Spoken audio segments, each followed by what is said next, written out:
오늘 새벽에도 하나님의 은혜가 저와 여러분에게 함께하기를 기원합니다. 오늘은 히스기야가 온 이스라엘을 불러 모아서 하나님 앞에서 유월절을 지킨 내용입니다. 13절 말씀 보시면 둘째 달에 백성이 무교절을 지키려 하여 예루살렘에 많이 모이니 매우 큰 모임이라.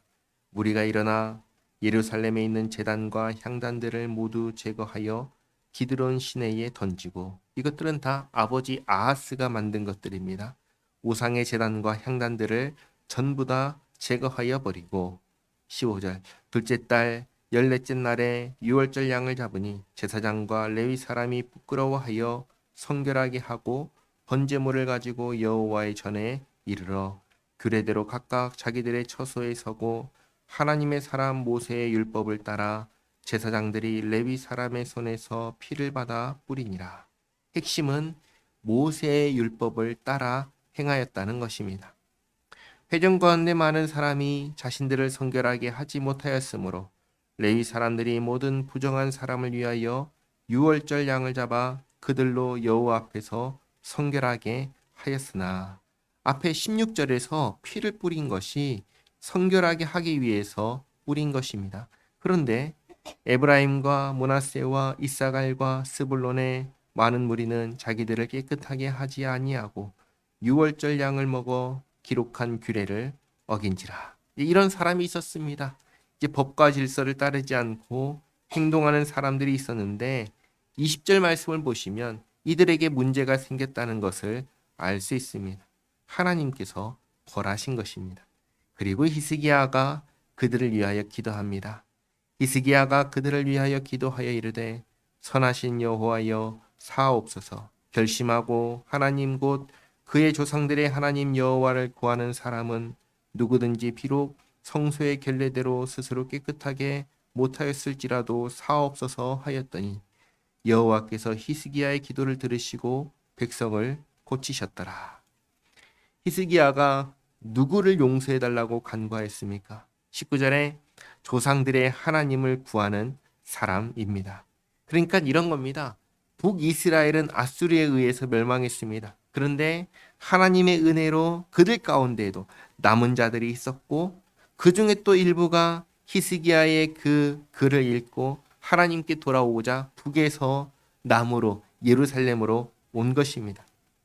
그런데 북이스라엘은 지금까지 단 한 번도 하나님을 예배한 적이 없습니다. 나라 전체가 초대왕 여로보암 때부터 오늘까지 하나님을 섬긴 적이 없었습니다. 그러다 보니 이들이 하나님 앞에서 어떻게 할지를 전혀 모르는 것이었습니다.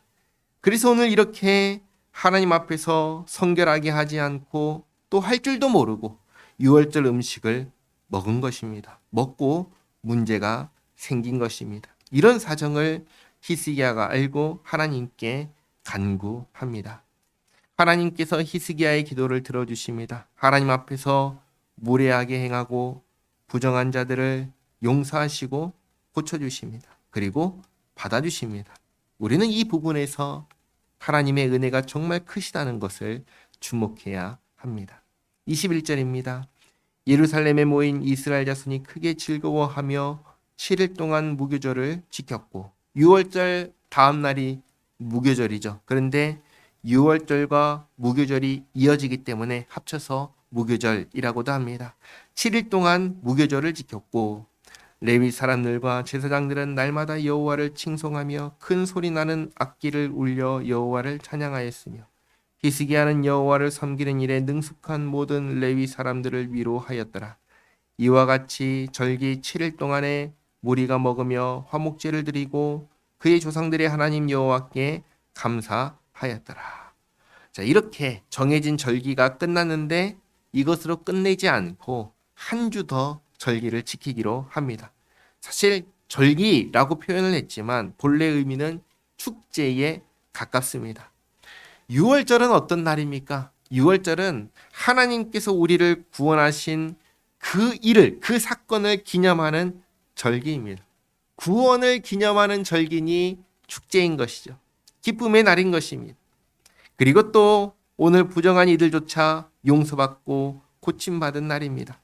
과거의 은혜로 끝난 게 아니라 오늘의 은혜로 이어진 날입니다. 그래서 23절에 온 회중이 다시 7일을 지키기로 결의하고 이에 또 7일을 즐겁게 지켰더라. 유다 왕 히스기야가 수송아지 1,000마리와 양 7,000마리를 회중에게 주었고 방백들은 수송아지 1,000마리와 양 10,000마리를 회중에게 주었으며 자신들을 성결하게 한 제사장들도 많았더라. 히스기야도 신하들도 무수히 많은 재물을 백성에게 제공했습니다. 여기에 모인 무리들이 다 넉넉하게 먹고 마실 수 있도록 한 것입니다. 유다 온 회중과 제사장들과 레위 사람들과 이스라엘에서 온 모든 회중과 이스라엘 땅에서 나온 나그네들과 유다에 사는 나그네들이 다 즐거워하였으므로 예루살렘에 큰 기쁨이 있었으니 이스라엘 왕 다윗의 아들 솔로몬 때로부터 이러한 기쁨이 예루살렘에 없었더라. 여기 26절이 중요합니다. 솔로몬 때부터 히스기야 때까지 몇 대의 왕이 지났냐면 솔로몬의 아들 르호보암을 1대라고 하면 히스기야가 13대입니다. 그리고 몇 년이 지났냐면 르호보암이 주전 931년에 왕이 되었고 히스기야가 주전 715년에 왕이 되었으니까 200년이 훨씬 넘은 것입니다. 이 오랜 기간 동안에 제대로 된 유월절을 지킨 적이 없었고 또 이런 기쁨이 있던 적이 없었습니다. 히스기야는 어떤 왕입니까? 하나님과의 관계를 가장 먼저 회복한 왕이었습니다. 27절입니다. 그때 제사장들과 레위 사람들이 일어나서 백성을 위하여 축복하였으니 그 소리가 하늘에 들리고 그 기도가 여호와의 거룩한 처소 하늘에 이르렀더라. 아멘. 하나님께서 이들의 예배를, 이들의 기도를 기쁘게 받아 주셨습니다. 정리하겠습니다. 먼저 히스기야를 보시기 바랍니다. 왕이 되어서 한 일은 아버지가 황폐하게 하였던 성전을 회복하고 200년 넘도록 온전히 지키지 않은 유월절을 율법에 따라 지킨 왕입니다. 히스기야의 그 중심에 무엇이 있었는지 정확하게 알 수 있죠. 무엇이 있습니까? 하나님이 있습니다. 그리고 하나님을 온전히 예배해야 한다는 것이 있습니다. 이게 정말 중요합니다. 히스기야에게 있었고 또 우리에게 있어야 하는 마음과 태도입니다. 그리고 하나님의 은혜를 기억하시기 바랍니다.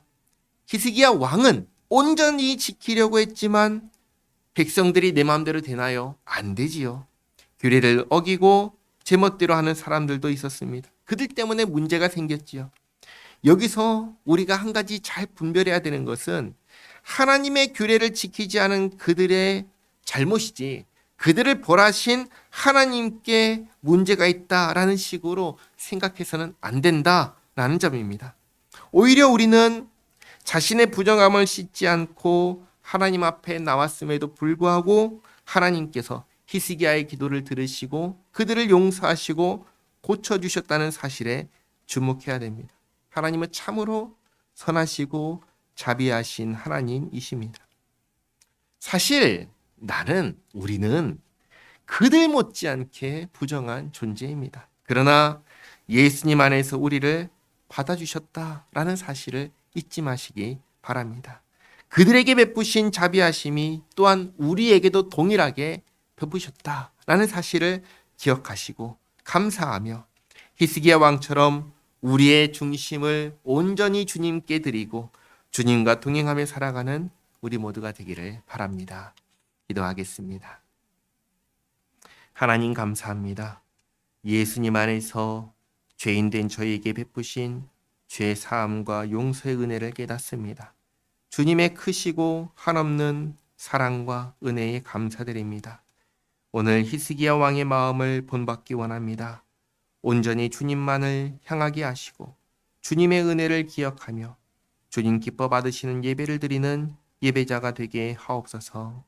주님, 어려움 가운데 있는 성도를 돌보아 주시옵고 주님의 평강으로 지켜 주시옵소서. 오늘도 주님과 함께하는 복된 한날 되게 하옵소서. 예수님의 이름으로 기도하옵나이다. 아멘.